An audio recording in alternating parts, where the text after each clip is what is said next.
예수님의 말씀을 들은 유대인들, 특히 바리새인들이 하는 이야기가 있죠. 내가 가는 곳에 너희가 오지 못하리라 하니까 이들의 생각이 이 세상만을 생각하는 겁니다. 예수님이 가는 곳이라면 자신들이 얼마든지 갈 수 있다는 거죠. 반대로 자신들이 가는 곳은 예수님이 올 수 없다는 생각이에요. 즉 무엇을 말하냐면 예수님이 예루살렘에 있다가 갈릴리로 가면 자신은 따라갈 수 있다는 거죠. 반면에 예수님은 당시에 신분이 높지 못하니까 만약에 자신들이 로마에 간다, 로마에 누굴 만난다 하면 자신들은 만날 수 있겠지만 예수님은 만날 수 없다, 그 자리에 이를 수 없다 하는 생각을 하지 않았겠어요. 그러니까 당시 유대인들이 생각하기를 예수님이 내가 가는 곳에 너희도 오지 못한다 하는 것을 공간적으로 보니까 이것은 말이 안 된다는 거예요. 그들의 입장에서는 그러면 예수님이 가는 곳 중에서 자신들이 갈 수 없는 곳이 어디 있겠냐, 결국 죽음의 자리밖에 없지 않겠냐 하는 마음을 갖고 하는 이야기가 그러면 예수님이 차별하려 하나 보다 라고 말하고 있습니다. 즉 예수님이 가는 공간이라면 또 어느 사회적인 위치라면 자신들은 얼마든지 갈 수 있지만 예수님이 자신이 오는 곳에 올 수 없다고 하는 마음이 있어요. 즉 자신들이 세상에서 예수님보다 위에 있다 하는 그 마음을 갖고 있었죠. 그런데 이들이 놓친 것이 있었습니다. 그것이 무엇이었어요? 우리가 오늘 말씀 앞에 있는 말씀 21절에 있는 말씀을 보면 너희가 죄 가운데 죽으리라 하는 말씀이 있었습니다. 그러니까 이들이 지금 예수의 말씀 중에 무엇만 듣고 있냐면 내가 가는 곳에 너희가 오지 못한다 이 말씀만 듣고 있지 너희가 죄 가운데 죽으리라 하는 이 말씀에 대해서는 전혀 생각도 하지 않고 마음에 담아두지 아니하고 있습니다. 무엇을 말할까요? 이들은 주의 말씀을 들을 때에 전체적으로 듣지 않았습니다. 말씀을 꼼꼼하게 세세하게 들어야 하는데 그렇게 듣지 아니하고 자신들이 생각할 수 있는 범위, 자신들이 이해할 수 있는 범위에서만 말씀을 듣고 있습니다. 왜 그랬을까요? 이들은 말씀을 들으면서 예수의 말씀을 통해서 내 삶 가운데 어떠한 변화가 일어났으면 좋겠다라고 하는 기대는 전혀 없고 예수의 말씀을 들으면서 이 말씀 중에 무엇가 잘못되지 않았는가, 즉 말씀에 대하여 꼬투리를 잡으려고 하는데 평가를 하려고 하는데 급급하였기 때문입니다. 말씀 속으로 들어가지 아니하고 말씀 바깥에서 이 말씀이 앞뒤가 맞을까 틀릴까, 이 말씀이 합리적으로 옳은가 그른가 이런 판단만을 하고 있는 것이지요. 그러니까 말씀 속으로 들어가지 아니하니까 이들은 말씀 속에서 자신의 삶을 뒤돌아보기보다는 말씀을 평가하려고 합니다. 만약에 정말로 이들이 말씀을 귀담아 들었다면 자신들이 이해할 수 없는 말씀에 대하여 질문을 해야 되겠죠. 그 질문은 무엇일까요? 우리가 앞에 있는 말씀 21절에 이런 말씀이 있죠. 너희가 나를 찾았다가 죄 가운데 죽겠고 이 말씀이 있었어요. 그리고 내가 가는 곳에 너희가 오지 못하리라. 물어야죠. 죄 가운데 죽는다고 하는 것이 도대체 무엇입니까? 라고 물어야 되는데 묻지 아니합니다.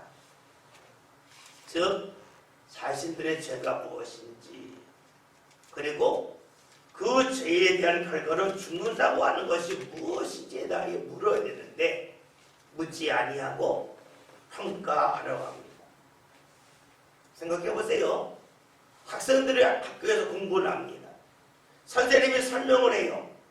설명을 하는데 이해할 수 없을 때에 질문하는 게 맞죠. 이게 도대체 무슨 내용입니까? 모르면 질문을 해야죠. 근데 질문하지 않고 그냥 넘어가는 거예요. 그리고 선생님이 가르친 게 이해가 안 된다. 또 때로는 목소리가 왜 저러냐? 뭐 이런 식으로 평가를 한다면 그 학생이 공부를 제대로 할 수는 없겠지요. 봅시다. 말씀을 몰라요. 그런데 안다고 생각해요. 그것은 무엇과 같을까요? 마치 건물을 지을 때에 건물이 안전하지 않음에도 불구하고 이 건물이 안전하다고 여기는 것 같다는 것이에요. 왜냐하면 모르면서 아는 척하기 때문이지요. 여러분 그래요. 건물을 지을 때에 건물을 안전하게 짓지 않냐면 그 건물은 언젠가 무너지겠죠.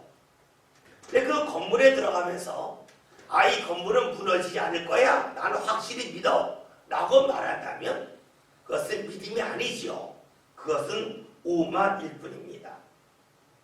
유대인들은 지금 예수님의 말씀을 들으면서 그 말씀 중에서 내가 삶 가운데 따를 말씀이 무엇인가 하는 것을 찾기보다는 자신들이 좋아하는 말씀, 자신들이 평가하려고 하는 말씀에 철저하게 초점을 맞추고 있습니다.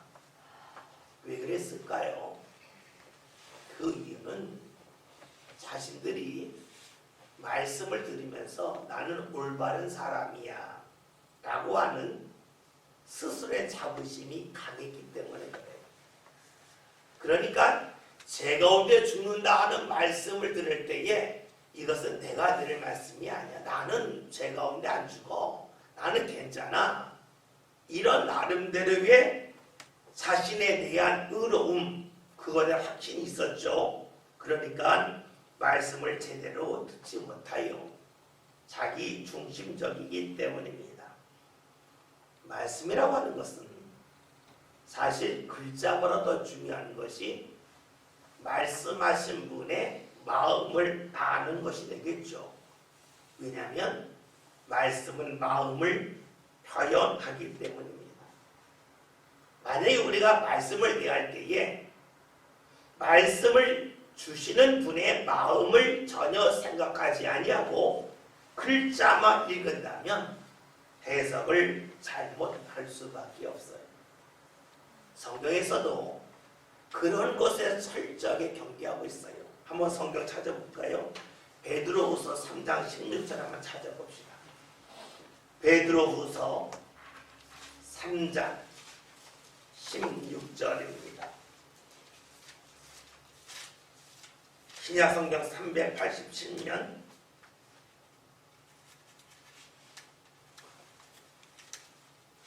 베드로후서 3장 16절 말씀 찾으셨죠? 예, 제가 한번 읽겠습니다. 또 그 모든 편지에도 이런 일에 관하여 말하였을 때 그 중에 알기 어려운 것이 더러 있으니 무식한 자들과 굳세지 못한 자들이 다른 성경과 같이 그것도 억지로 풀다가 스스로 멸망에 이르느니라. 말씀이 어떤 내용이에요? 말씀을 억지로 풀려고 하다가 멸망의 자리에 이른다 하는 겁니다. 여러분, 여기서 중요한 억지로 푼다는 거예요. 억지로 푼다는 것은 무엇을 말할까요? 그것은 말씀을 듣고 나서 글자를 자신이 해석하는 데 있다는 것이에요. 말씀은 글자가 중요하지가 않아요. 왜냐하면 여러분, 우리가 말을 할 때 보면 말에 억양이 있잖아. 억양. 그 억양에 따라서 그 말은 물음표가 될 수 있고 느낌표가 될 수 있어요. 너 잘 살아라 라고 말할 때에 끝을 잘 살아라 하면은 느낌표가 붙겠나 마침표가 붙겠죠. 너 잘 살아라 하면 어떻게 돼요? 물음표가 되죠. 잘 살지 말라는 거 되겠죠. 그러니까 글자라고 하는 것은요, 억양이 빠지게 되면 해석이 완전히 반대로 갈 수가 있어요. 느낌표가 물음표가 될 수가 있고 물음표가 느낌표가 될 수가 있어요. 그러니까 성경을 읽을 때에는 글자가 있죠. 글자가 있기 때문에 그 중요하겠지만 그 말씀을 하신 분의 마음을 알지 못하게 되면 내 마음대로 해석할 수밖에 없어요. 그러다가 멸망에 빠진다 하는 것이죠. 우리 성경에 대해서는 두 가지를 반드시 봐야 돼요. 첫째 뭐예요? 그 당시에 사람들의 상황이 어땠는가, 사람들이 그 당시에 어떤 마음을 갖고 어떠한 문화 속에서 살았는가 하는 것을 이해해야 돼요. 또 하나는 뭡니까? 성경 말씀은 하나님의 말씀이기 때문에 우리가 하나님의 마음을 가져야 돼요. 하나님의 마음을 갖는다고 하는 것은 다른 말로 하면 우리 안에 성령의 역사가 충분히 있어야 돼요. 성령의 감동이 있어야 돼요. 우리가 잘 알고 있는 것처럼 모든 성경은 하나님의 감동으로 기록되었다는 거예요. 다른 말로 하면 모든 성경은 하나님이 함께 하시는 성령의 인도하심 가운데 기록되었다는 거죠. 그럼 우리가 이 성경을 제대로 읽으려면 무엇이 필요해요? 나에게도 하나님의 감동, 성령의 인도하심이 있어야지만 이 말씀을 읽을 때에 이 말씀을 하신 하나님의 마음을 갖고 말씀을 읽을 수가 있죠. 그러니까 이것을 다른 말로 정의한다면 우리가 성경을 제대로 읽으려면 첫째로 학문적인 노력, 그 당시 어떤 문화였는가 하는 것과 더불어서 경건생활, 하나님의 마음이 어떠한지 두 가지를 함께 알아야 되겠죠. 근데 만약에 이 둘 중에 하나를 제외하면 어떻게 될까요? 가령 성령의 감동 없이 그 당시에 사각만 한다면 성경은 역사책이 되고 말 거예요. 과거에 이런 일이 있었대 하는 것이 되겠죠. 반대로 성령의 감동을 입는데 그 당시 문화를 모르면 어떻게 될까요? 그 당시 문화를 모르게 되면 내 마음대로 지금의 눈을 가지고 과거를 보겠죠.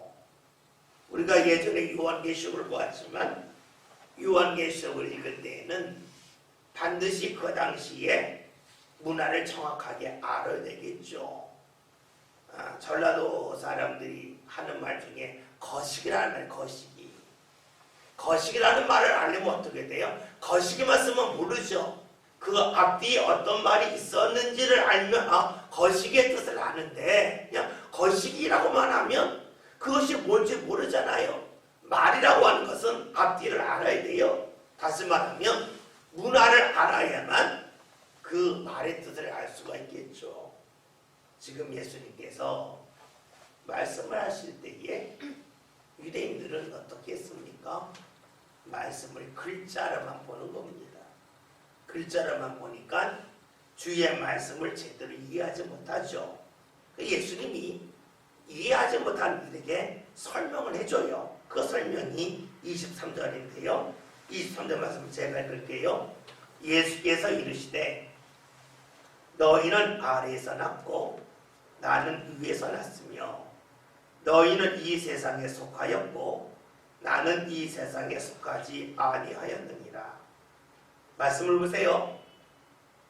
예수님 하신 말씀이 너희는 죄 가운데 죽겠고 내가 가는 곳에 너희가 오지 못하리라 라고 말씀을 주셨는데 유대인들은 어디 가려고 그래? 다 우리 갈 수 있는데 우리가 못 가는 데는 죽음의 자리 뿐이니까 자결하라나 보다 라고 엉뚱한 답을 할 때에 예수님 말씀하시는 거예요. 너희는 아래에서 났다, 나는 위에서 났다 라고 말씀합니다. 여러분 이 말씀을 듣고 나면 태어난 것에 관한 질문이기 때문에 우리가 조금 마음이 편치가 않아요. 왜냐면 태어나는 것은 내 뜻이 아니죠. 여러분 자신의 뜻대로 태어나는 거 아니잖아요. 태어날 때 내가 이런 얼굴로 태어났으면 좋겠다 해서 이 얼굴 가진 게 아니잖아요. 내가 이런 집안에 태어났으면 좋겠다 해서 태어난 거 아니잖아요. 그러니까 태어난 것에 관해 말한다면 내가 할 수 없는 건데 왜 그런 말씀을 하실까라고 질문할 수가 있어요. 그런데 여러분 태어난 것은 어쩔 수 없는 일이지만 내가 속하는 것은 내가 선택할 수 있는 부분도 있어요. 다시 말하면 내가 어느 직장에 속했다 할 때는 자신이 택할 수 있죠. 그러니까 예수님 말씀하시는 거예요. 23절 앞에서는 너희가 아래에서 났고 나는 위에서 났다라고 말씀하시는 후에 너희는 이 세상에 속하였다. 나는 이 세상에 속하지 아니하였다. 선택할 수 있는 부분에 관하여 말씀하고 있습니다.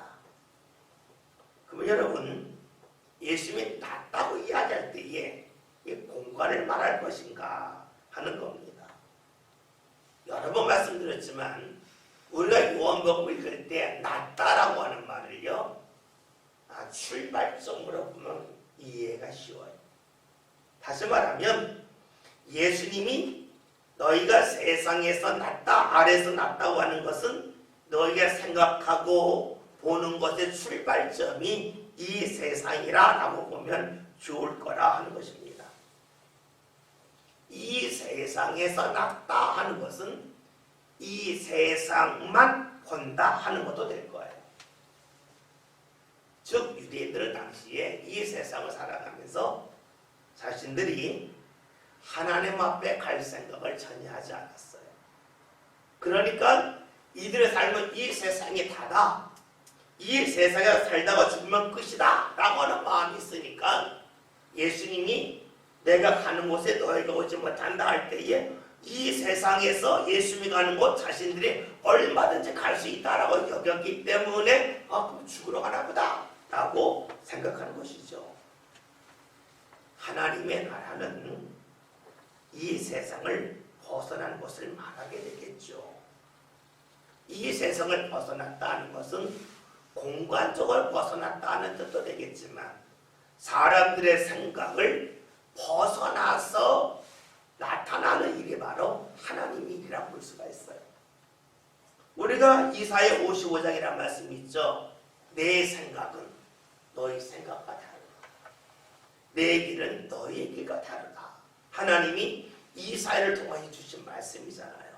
그러니까 하나님의 나라라고 하는 것은 공간적으로 어디 있다 하는 뜻도 되겠지만 살아가는 생각과 방법이 완전히 다른 것도 하나님의 나라에 속한 것이라고 볼 수가 있겠지요. 유대인들은 이 세상만을 생각했어요. 하나님을 생각하지 않았어요. 왜 하나님을 생각하지 않았을까요? 하나님을 잊고 살았기 때문입니다. 그러면 누가 하나님을 잊고 살까요? 그것은요, 하나님에 대한 경험이 거의 없는 사람이에요. 하나님의 은혜에 대한 경험이 거의 없으면 하나님을 생각하지 않아요. 하나님의 은혜를 경험하면 경험할수록 하나님에 대한 생각이 많아질 수밖에 없어요. 따라서 당시 유대인들이 하나님을 생각하지 않았다고 하는 것은 그들의 삶 가운데서 하나님의 은혜를 받은 기억이 아주 희미했다, 거의 없었다라고 보는 겁니다. 이것을 우리에게 적용한다면 하나님의 은혜와 복을 받은 기억이 별로 없는 사람들은 하나님을 잘 생각하지 않습니다. 또 하나님의 은혜를 받은 기억이 거의 없는 사람들은 어떻게 해야 자신이 하나님의 은혜를 받는지 방법을 잘 모릅니다. 우리가 주일날 예배 있잖아요. 또 우리가 보통 때 기도했잖아요. 찬송했잖아요. 그리고 나서 아무런 감각이 없는 사람이 있어. 나 우리 교회 갔다 왔어. 예배했어. 그러신 분들이 있어요. 그걸 통해서 하나님의 은혜를 잘 느끼지 못해요. 그럼 어떻게 될까요? 예배할 때 딴 생각하는 거예요. 예배할 때 떠르는 거예요. 예배할 때 집중하지 않는 거예요. 그냥 내가 예배했어. 나 주일인데 교회 갔다 왔어. 이러한 자기의 행위에 대한 생각만 있어요. 이것을 통해서 하나님이 어떻게 내게 은혜를 주실지에 대한 기대도 없고 은혜 받은 기억도 별로 없어요. 우리가 이렇게 질문할 수 있어요. 뭐 예배 때에 한 번 예배 잘 들었다고 해서 내 삶과 무슨 변화가 나타납니까? 내 오늘 예배 잘 드리고 났는데 뭐 내 삶과 뭐 달라질 게 아무것도 없는데요. 뭐 그런 얘기 하십니까? 라는 질문을 할 가능성이 커요. 예, 맞아요. 그 질문이 맞는 질문이에요. 그런데 여러분 한 30대 후반에서 40대 정도 들어서기 시작하면 사람들의 몸이 아프기 시작해요. 아픈 이유 중에 하나가 어디냐면 어떤 중병이 걸려서 아픈 게 아니 대부분들이 자세가 잘못돼서 아파요. 뭐 핸드폰 많이 봤다. 거북목이 됐다. 목 디스크가 오기도 하고 컴퓨터 할 때에 오래 앉아만 있고 중간에 일어나서 잠깐 쉬고 운동을 하지 않아서 허리 디스크가 오고 걸을 때에 또 서 있을 때에 바로 서지 않고 짝다해가지고 몸의 신체의 그 균형이 틀어져서 나중에 중병이 되죠. 우리가 볼 때는 뭐 한 번 그럴 수 있지 그래요. 근데 사람은 그렇잖아요. 한 번에 한 번에서 끝나죠.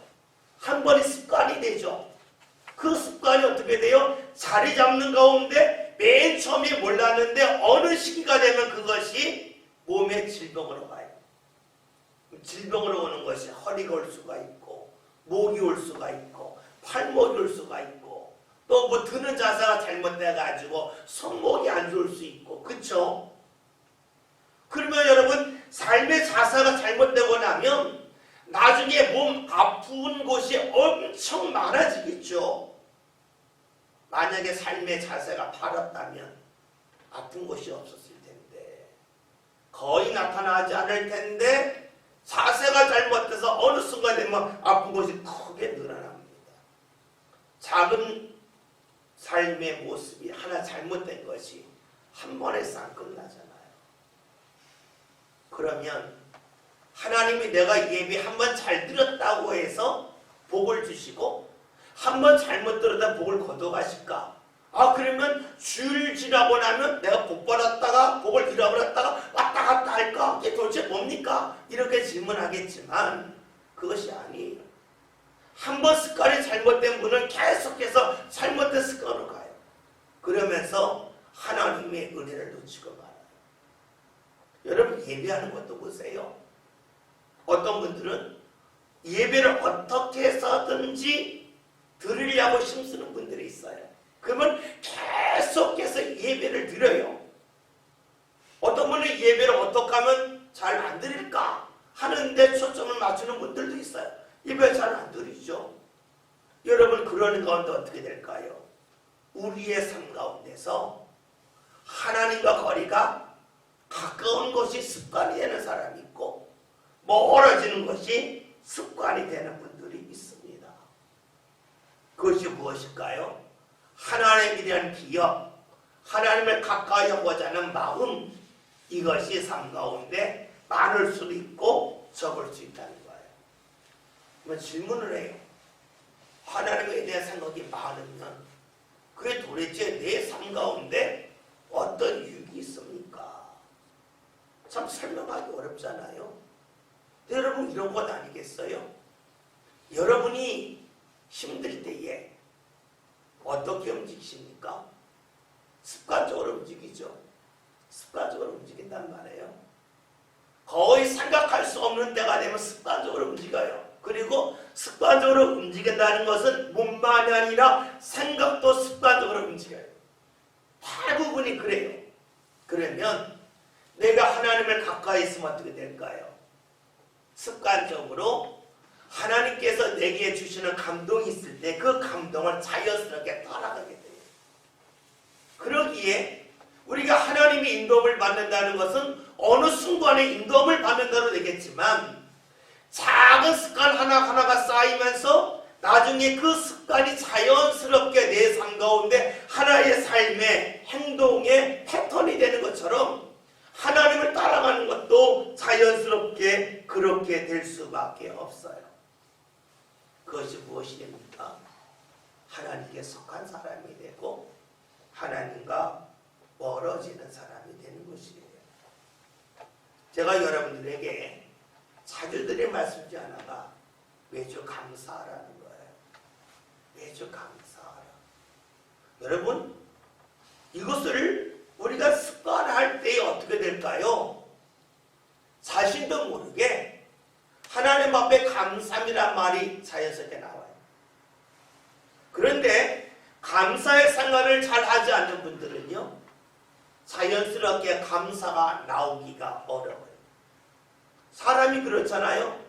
자신의 몸이 가고 삶이 가는 것이 자연스럽게 생각도 가고 귀도 열리고 입술도 열려요. 그러니까 자꾸 감사할 때에 나도 모르게 감사라는 말이 자연스럽게 많이 나와요. 반면에 그걸 하지 않으면 어떻게 될까요? 의식적으로 노력하지 아니하면 감사가 나오지가 않아요. 그래서 우리가 하나님 앞에 삶을 맞추는 것이 무척이나 중요해요. 며칠 전에 제 가정에서 자녀가 물어요. 아빠 절기연금 어떻게 해요? 라고 묻더라고요. 제가 그랬어요. 다른 거 없다. 네가 받는 월급 갖고 11조에 되냐? 11조를 기준으로 삼아야. 11조를 기준으로 삼아서 11조에 100을 할 수도 있겠고, 그렇죠? 11조에 50% 할 수도 있겠고, 11조에 11조를 할 수도 있겠고, 11조에 70% 할 수도 있고, 그 기준을 자기가 잡겠죠. 그러나 항상 11조를 기준으로 하면 쉽다는 거예요. 왜냐하면 우리의 소득은 늘 일정하지가 않죠. 그렇죠? 일정하진 않아요. 일정하지 않기 때문에 어느 액수를 잡아놓게 되면 어느 순간에는 그 액수가 너무나 부담되는 액수가 될 수도 있고, 어느 순간에는 너무 적은 액수가 될 수가 있어요. 가령 100만 원을 받았던 사람이 11조 10만 원 하니까 나 절경금 11조만큼의 10만 원 했어요. 근데 어느 날 이분이 하나님이 주시는 은혜와 지혜 가운데 한 달 수입이 2천만 원이 됐어요.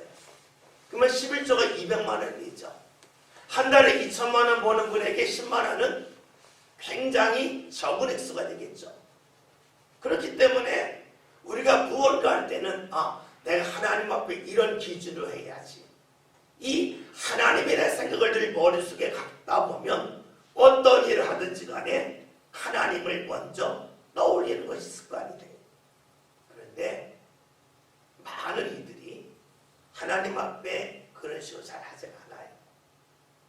그냥 절기면 절기인가 보다 이런 식으로 해요. 예, 물론 그렇게 하는 분이 대부분 자신이 최대로 하는 거가 되겠죠. 그러나 가급적 기준을 잡으세요. 왜 기준을 잡으라고 자꾸 말씀드리냐면, 내가 하나님이 일할 때 기준을 잡으면 계속해서 그 생각 속에 살아요. 그 생각 속에 살면서 하나님을 잊지 않습니다. 그런데 그 기준이 없게 되면 순간적인 감정에 이끌리기가 쉽습니다. 다시 말씀드립니다. 유대인들이 하나님을 잊었어요.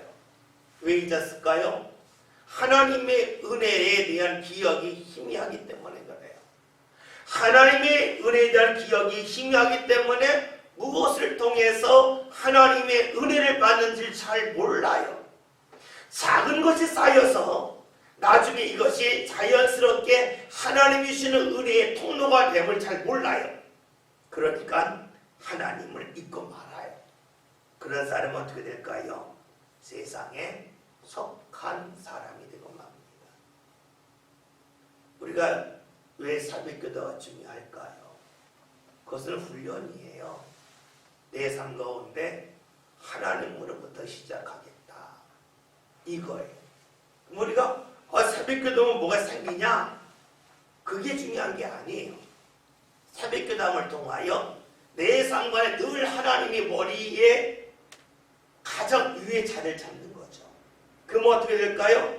하나님이 나에게 감동을 준다 할지 그것이 가장 위에 서겠죠. 그런데 내가 하나님을 만나는 것이 내가 시간이 남으면 하나님 앞에 시간을 드린다면 어떻게 될까요? 하나님이 내게 감동을 주셔도 그 감동은 가장 위에 있지 않고 가장 밑바닥으로 떨어지겠죠. 그러면 주님이 내게 감동을 주셔도 그 감동에 따라 살 가능성은 작아진다는 것이에요. 우리가 하나님 앞에 새벽 기도하기 때문에 새벽 기도 그 자체로서 하나님이 은혜 주신다는 것이 아니에요. 새벽 기도함을 통해서 내 삶 가운데 하나님이 가장 위에 있는 것이 자연스럽게 자리 잡는 게 중요해요. 그런 일이 삶 가운데 자리를 잡게 되면 하나님의 것이 가장 소중하다는 생각이 들어요. 그런데 하나님 앞에 드는 시간이 제일 먼저 위에 있지 아니하면 하나님께 드리는 것이 가장 소중하다고 하는 생각을 내가 한참 하면 할 수가 있는데 자연스럽게 하지 못해요. 그러면 주의 감동이 임해도 자연스럽게 따를 수가 없겠죠. 우리의 삶의 습관이 너무너무 중요합니다. 유대인들이 하나님을 잊었어요. 하나님의 은혜 경험이 적어요. 그러니까 하나님 앞에 오는 일이 잘 안 돼요. 그러면 이 일이 꼭 이들의 책임만일까 하는 겁니다. 여러분, 우리는 어렸을 때부터 가정에서 자라요. 가정에서 자란다고 하는 것은 가정에서 본 것이 가장 머릿속에 많이 자리를 잡고 마음 밑바닥에 깔려있는 것이에요. 다시 말하면 당시 유대인들이 자신의 부모들이 늘 하나님 앞에 감사하고 하나님을 기억하며 사는 것을 보았다면 이들도 자연스레 그것이 하나의 문화가 되었을 거예요.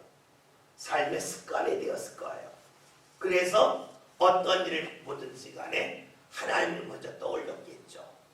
그런데 만약에 부모들이 그렇게 하지 않았다면 자녀들이 어떻게 될까요? 하나님을 가까이 하는 것을 잘 보지 못했기 때문에 낯설 거예요. 낯설기 때문에 하나님의 은혜에 대한 기대도 자연스럽게 밑으로 떨어질 수밖에 없습니다. 대부분 목사님들이 간증할 때 보면 이런 얘기를 참 많이들 하세요. 어렸을 때에 자신의 부모가 어떻게 했다. 이 얘기를 참 많이 해요. 물론 지금과 이제 과거의 문화가 아주 다르지요. 지금은 우리가 다 풍요롭고 넉넉한 시대잖아요. 내 과거에는 정말 이게 먹을 거가 어려웠던 시절이 있었어요. 그런데 지금 연세 드신 목사님들이 보면 대부분 이런 얘기를 많이 해요. 어렸을 때에 자신의 부모가 어디 쌀을 방아질 때 첫 방아지면 꼭 그거를 목사님 댁에 갖다 드렸다는 거예요. 그리고 어디 반찬을 하면 꼭 했다는 거예요. 그래서 그게 너무너무 싫었다는 거죠. 왜 그랬을까 도대체? 왜 그랬을까? 그런데 그것이 무엇이었을까요? 자녀들 삶 가운데 머릿속에 남기는 거죠. 아, 하나님 앞에 하는 게 먼저다 하는 것이 자연스럽게 자리를 잡더라는 것이 되겠죠. 근데 지금은 그렇게 할 수 있는 시대는 아니에요. 그래서 우리가 뭐예요? 아침에 기도하는 일이 뭐예요? 자녀들아, 엄마 아빠 일어나면 교회 가서 기도하는구나. 이걸 보여주는 거죠. 옛날하고 다르단 말이에요. 그러나 자녀들로 좀 자연스럽게 하나님을 가까이 하는 것이 무엇인지 이것을 보여주는 훈련이 필요할 것입니다. 앞에서 말씀드리기를 예수님이 나는 위에서 났고 너희는 아래에서 났다라고 하는 말씀을 보면서 이것이 공간적으로만 볼 것이 아니라 생각과 마음의 출발점으로 볼 수 있다라고 말씀을 드렸어요. 다시 말하면 이것은 예수님하고 유대인들이 지금 같은 자리에 있지만 생각하는 출발이 달라요. 보는 것이 다른 거예요. 우리가 잘 알고 있는 말씀 중에 민수기 23장 말씀을 보면 약속의 땅을 정탐하고 12명의 정탐꾼에 관한 말씀이 나오잖아요. 같은 곳을 보고 왔어요.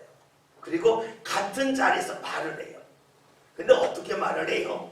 한 사람들은, 한 무리들은 그 땅에서 우리 죽는다. 그러니까 우리가 그 땅으로 들어가면 안 되고 다시 애굽으로 돌아가자라고 말하는 사람이 있고, 또 여호수아 갈렙처럼 그들은 우리의 밥이다. 왜냐? 하나님이 우리와 함께 하시기 때문이다 라고 말하는 사람이 있어요. 똑같은 걸 봤어요. 그런데 해석이 아주 달라요. 왜 해석이 다를까요? 마음속에 하나님 있는 사람과 마음속에 하나님이 없는 사람의 해석은 다를 수밖에 없어요. 즉 위에서 난 사람, 하나님을 먼저 생각하는 사람은 어떤 마음이, 하나님이 우리가 뭐라고 우리의 힘으로 정복할 수 없는 저 땅을 주시는가 너무너무 감사합니다 라고 고백이 나오는 것이고, 하나님이 없이 자신만을 생각하는 사람들은 우리가 감당할 수 없는 걸 왜 주세요? 하나님 우리 주기로 하는 거 아닙니까? 오히려 큰 은혜의 자리에서 원망과 불평이 나오더라 하는 것이지요. 여러분, 우리의 생각 속에 하나님이 자리 잡은 사람과 자리 잡지 않은 사람의 사이가 명백합니다.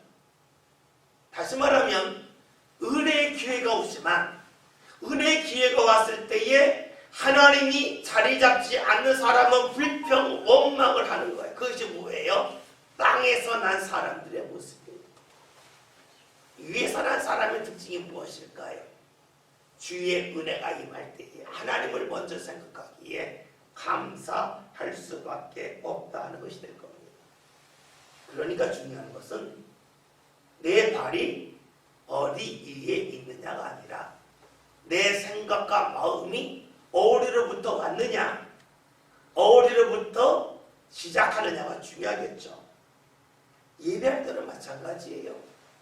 예배할 때도 같은 자리에 있지만 내 마음이 하나님을 향하여 모아져서 하나님이 무엇을 원하실까? 내가 어떻게 하면 하나님 앞에 가까이 갈 수 있을까? 하는 마음을 갖고 우리가 예배를 한다면 말씀을 들으면서 그래, 내가 저렇게 하면 하나님 앞에 좀 더 가까이 갈 수 있겠지 하는 마음을 가질 것이고, 우리가 하나님에 대한 생각이 없이 내가 중심이 된다면, 아니 내가 뭘 잘못했다고 저런 말씀을 들어야 되나? 라는 마음을 갖겠죠. 그러니까 어디에서 출발하느냐, 이것에 관해 예수 말씀하시는 거예요. 너희는 아래서 났고 나는 위에서 났다, 이런 말씀이 되겠지요.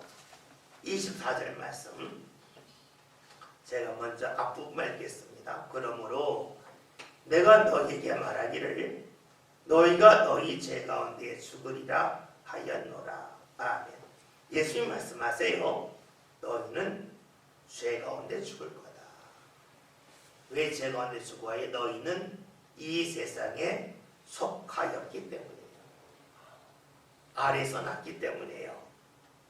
그 이유가 무엇일까요? 이 세상은요, 죄가 가득하기 때문에 그래요. 죄가 가득하기 때문에 사람들이 아무리 노력한다 할지라도 죄에서 벗어나지 못해요.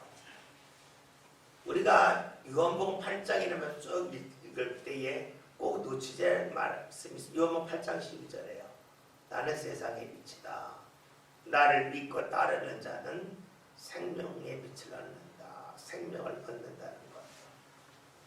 누가 살아요? 예수님을 믿고 따르는 자들이에요. 근데 예수님이 누가 죽는다 그랬어요? 누가 죄 가운데 죽는다 그랬어요? 나를 찾다가 내게 오지 못한다. 죄인들의 특징이 뭐예요? 예수님을 찾는 사람들이에요.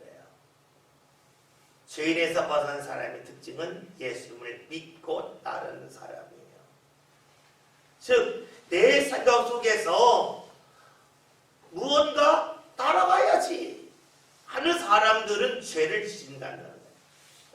그러나 내가 예수님을 믿고 따라가야지 하는 사람은 죄에서 벗어난다는 것을 말씀해주고 있습니다. 죄 가운데 죽는다는 말씀은요, 죄 가운데 살았기 때문에 죄 가운데 죽는다는 거예요. 죄 가운데 살지 않았는데 죄 가운데 죽는 건 아니에요. 그러니까 죽는다는 말에는요, 반드시 삶이 전제되어 있어요. 그러니까 너희가 죄 가운데 죽는다라고 하는 말씀은 너희가 죄 가운데 살았기 때문에 너희가 죄 가운데 죽는다는 말을 압축해서 한 말이 되겠죠. 왜 사람들이 죄 가운데 죽는가? 죄 가운데 살기 때문이에요. 왜 죄 가운데 살까요? 그것은 믿고 따르지 않고 스스로 찾기 때문에 그래요. 여러분 생각해 보세요. 내가 하나님을 믿고 따른다면 말씀 속에 사는 거예요. 내가 하나님을 찾는다면 어떻게 해요? 내 생각 속에서 찾는 거예요. 그러니까 내가 이해할 수 없는 일이 있으면 하나님이 없어지는 거예요. 그러나 믿고 따르면 내가 이해할 수 없어도 믿고 따라가기 때문에 죄 가운데 살지 않아요. 내가 스스로 찾으려고 할 때에 사람들은 자기 중심이 되고, 자기 중심이 되면 자기와 맞지 않는 하나님에 대하여 원망해요. 그런데 생각해 보세요. 내가 하나님을 찾을 수 있다는 게 하나님이에요. 학교 선생님이 시험 문제를 냈는데 내가 다 풀어요. 그럼 그 선생님한테 배울 필요 없잖아. 선생님이 내는 문제를 내가 못 풀어야 배울 게 있는 건데, 내는 문제를 다 풀어서 더 이상 배울 게 없잖아요. 내가 하나님을 마음과 다 찾았어요. 하나님이 아니죠. 내가 하나님 밑에 있을 이유가 없는 거예요. 그런데 많은 이들이 자기 생각 속에서 하나님을 찾아요. 그래서 자신이 이해할 수 없는 일을 만나면 하나님 왜 그러십니까? 하나님을 원망하고 불평하고, 그 이스라엘 사람들이잖아요. 애굽에서 나왔는데 왜 물이 없냐? 이해할 수 없다. 왜 우리보다 힘이 센 사람들이 이 땅에 들어가라고 이해할 수 없다. 자기 생각 속에서 하나님을 만들었고 그 속에서 하나님을 찾다 보았더니 나오는 것은 원망 불평이에요. 예수님 말씀하시잖아요. 내가 세상의 빛이다. 믿고 따라야 된다. 유대인들에게 말씀하시죠. 너희는 나를 찾다가 내가 가는 곳에 오지 못한다. 너는 죄 가운데 죽는다. 누가 죄 가운데 살다 죽습니까? 예수님을 찾는 사람이에요. 찾는 게 아니에요. 믿고 따라야 된다는 것이 예수님의 말씀이지요. 그러면 믿고 따르려면 무엇이 필요할까요? 우리가 예수님이 니고데모와의 대화에서 하신 말씀, 요한복음 3장에 나와 있는 말씀 있잖아요. 사람이 거듭나지 아니하면 하나님의 나라를 볼 수 없다. 거듭나지 아니하면, 물과 성령으로 나지 아니하면 하나님의 나라에 들어갈 수 없다. 거듭난다고 하는 것은 뭐예요? 다시 태어난다는 말이죠. 다시 태어난다는 말은 두 번째 태어나는 거니까 죽었다가 태어나는 것이 되겠죠. 거듭난다고 하는 것은 내가 죽었다가 태어나는 것이에요. 내가 죽었다고 하는 것은 내 육신이 죽는다는 것이 아니라 내 생각이 옳다고 하는 것이 죽어야만 예수님을 믿고 따르게 되겠죠. 내 생각에서 주님을 찾았어요. 그 사람은 아직 거듭난 사람이 아니에요. 거듭난 사람은 내 생각이 죽고 주를 믿고 따른 사람이 거듭난 사람이 되겠죠.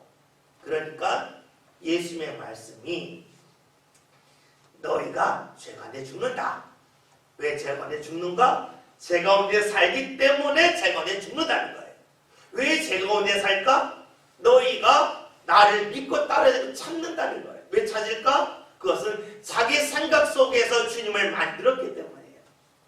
따라서 죄 가운데 죽는다는 말은 죄 가운데 살았다는 말이고, 죄 가운데 산다는 말씀은 자신의 생각대로 사는 것을 말하겠죠.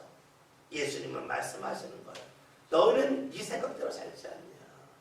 예배한다고 하지만 네 마음대로 살고 네 마음대로 생각하지 않냐. 그러니까 죄 가운데 사는 거고 죄 가운데 죽는다라고 말씀하고 계십니다. 오늘 아버지의 말씀을 보면 너희가 만일 내가 그인 줄 믿지 아니하면 너희 죄 가운데 죽으리라. 같은 말씀이죠. 뭐예요? 믿지 아니하면.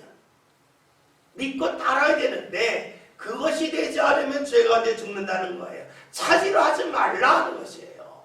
믿고 따르라는 말씀이 됩니다.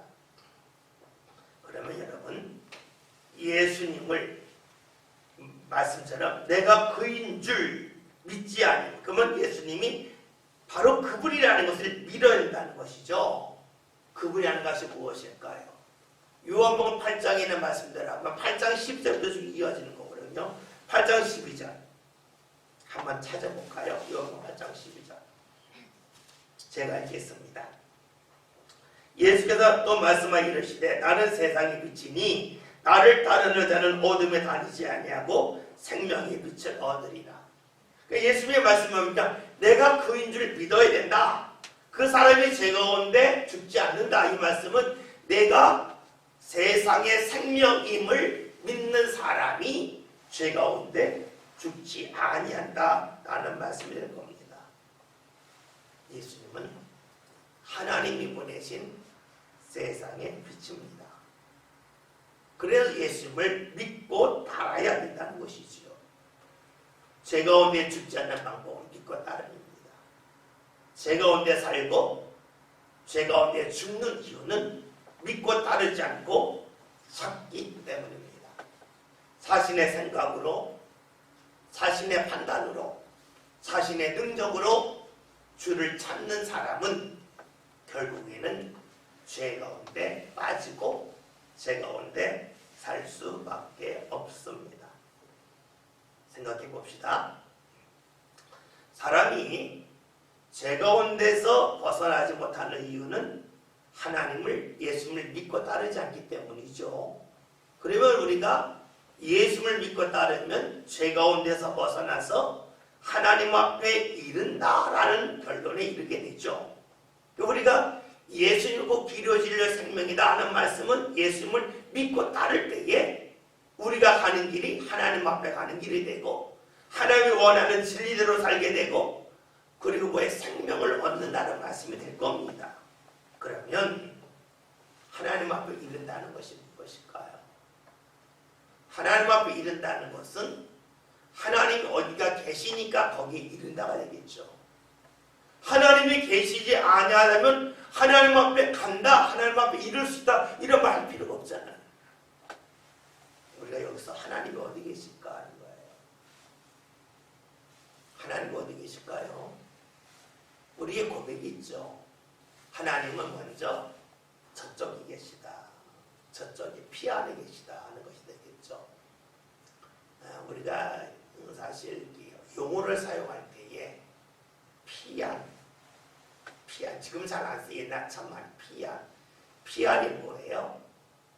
저쪽 언덕이 되겠죠. 언덕, 해안가에는 언덕이 해안이잖아요. 우리가 피안 저쪽 언덕이에요. 원래 사실 이 용어는 기독교 용어는 아니에요. 기독교 차용한 용어인데요. 사실은 그 인도 사람들 용어거든요. 인도에 비가 많이 오면 사람들이 강물이 불어나죠. 그죠? 강물이 불어나면은 사람들이 강가 옆에 주로 사는데 다 물에 잠겨 죽죠. 그죠? 근데 비가 많이 올 때 어떻게 돼요? 저쪽 언덕에 올라가면 살죠. 비가 많이 와. 동수가 와도 산 위에 올라가면 살잖아요. 그래서 어떻게 해요? 저 언덕에 올라가면 살아. 그것이 뭐가 돼요? 피안이 돼요. 이 피안이라는 말이 기독교 용어로 돼요. 우리가 한자 문화에 살기 때문에 피안, 저 언덕에 가면 산다 하는 것이 구원의 개념이 되어버렸어요. 원래 그런 뜻이 아닌데 그 문화적인 배경이 그렇죠. 그러면 우리가 이 세상을 떠나서 하나님 앞에 가는 걸 믿어야 또 하나 믿는 게 있어요. 그러면 이 세상에 하나님 안 계신가? 이 세상이 하나님의 것이에요. 하나님이 주인이에요. 그러니까 하나님은 이 세상에도 계셔요. 하나님이 안 계신 곳은 한 군데도 없어요. 그래서 우리가 잘 알고 있는 시편 139편에는 말씀을 보면 내가 하늘에 올라갈지라도 거기 하나님이 계시고 내가 음부에 음부에 내려간다 할지라도 하나님이 계십니다. 다시 말하면 내가 높은 곳에 올라가도 내가 밑바닥으로 추락해도 하나님이 거기에 계셨다. 이것은 공간적으로 뜻도 되겠지만 내 감정으로 되겠죠. 내 감정이 크게 고조되어 기쁠 때에도 하나님이 계셨고 내 감정이 크게 다운돼서 어려울 때에도 하나님이 계셨다. 이것을 시편 23편의 다윗의 고백대로 한다면 내가 푸른 초장에 있을 때에도 하나님이 함께 하셨고 내가 사망의 음침한 골짜기로 산에 날지라도 하나님이 함께 하셨다. 같은 내용이죠. 그렇죠? 그것이 뭐예요? 시편 139편대로 하면 하늘에 올라가서 자리 펼지라도 푸른 초장에 누워있어도 하나님이 계셨고 내가 음부에 자리 폈다. 내가 사망의 음침한 골짜기에 있어도 하나님이 계셨다. 이 똑같은 고백인데 표현의 방법이 다를 뿐이죠. 그렇다면 하나님은 어디든지 계신 분임을 성경에서 우리에게 말씀해주고 있어요. 그러다면 우리가 예수를 믿고 따를 때에 하나님 앞에 간다는 말씀은 내가 죽어서 저 피 안에 저 천국에 내가 간다는 말씀도 되겠지만 이 세상에서 예수를 믿고 따를 때에 주께서 내게 허락하시는 하나님의 은혜 품에 내가 안길 수 있다는 말씀이 될 거예요. 예수님을 믿고 따른다면 우리 삶 가운데는 주님의 품 안에 안기는 은혜를 경험할 수 있습니다. 이 세상은 다 아름다운 것만은 아니에요. 다윗이 고백했던 것처럼 푸른 초장 쉴만한 물가에 있을 때도 있지만 사망의 음침한 골짜기에도 있을 수 있는 것이 이 세상에서의 우리의 삶이에요. 그러나 그렇다 할지라도 우리가 예수를 믿고 따른다면 우리의 삶 가운데는 주님이 함께 하시는 은혜를 경험할 수가 있어요. 중요한 것은 내가 하나님 앞에 갔기 때문에 내 삶이 늘 푸른 초장이라는 것은 아니라는 거예요. 주님이 함께 하시기 때문에 내 삶이 늘 쉴만한 물가라는 것도 아니에요.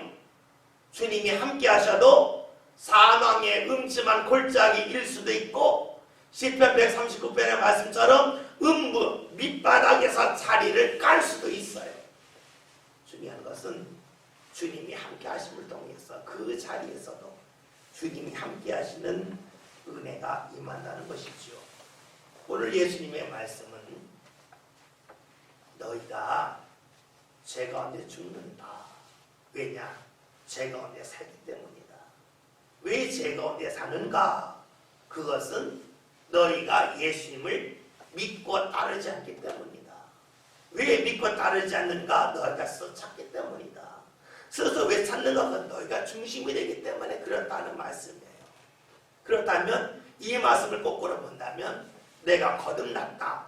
내 생각에 죽었다가 다시 주를 믿고 따르는 삶, 거듭난 삶을 살 때에 우리는 주를 믿고 따를 수가 있고 믿고 따를 때에 하나님 앞에 이를 수 있다 하는 것이 될 겁니다. 여러분, 오늘 저와 여러분의 삶이 철저하게 내가 주를 찾는 게 아니라 주를 믿고 따르는 그런 삶을 함께 살아갔으면 좋겠습니다.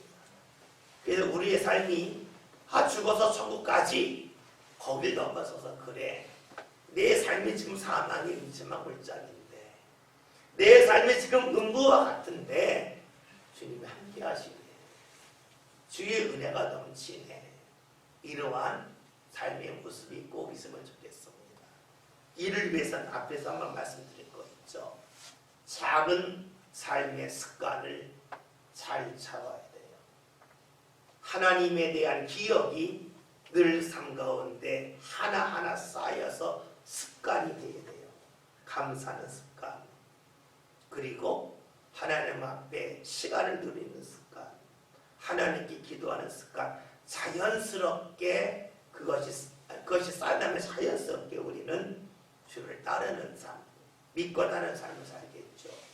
그런 삶을 저와 여러분 함께 살아가셔서 이 세상을 살아가면서 마음껏 하나님 앞에 이르는 역사가 늘 나타날 수 있기를 주의 이름으로 기원드립니다.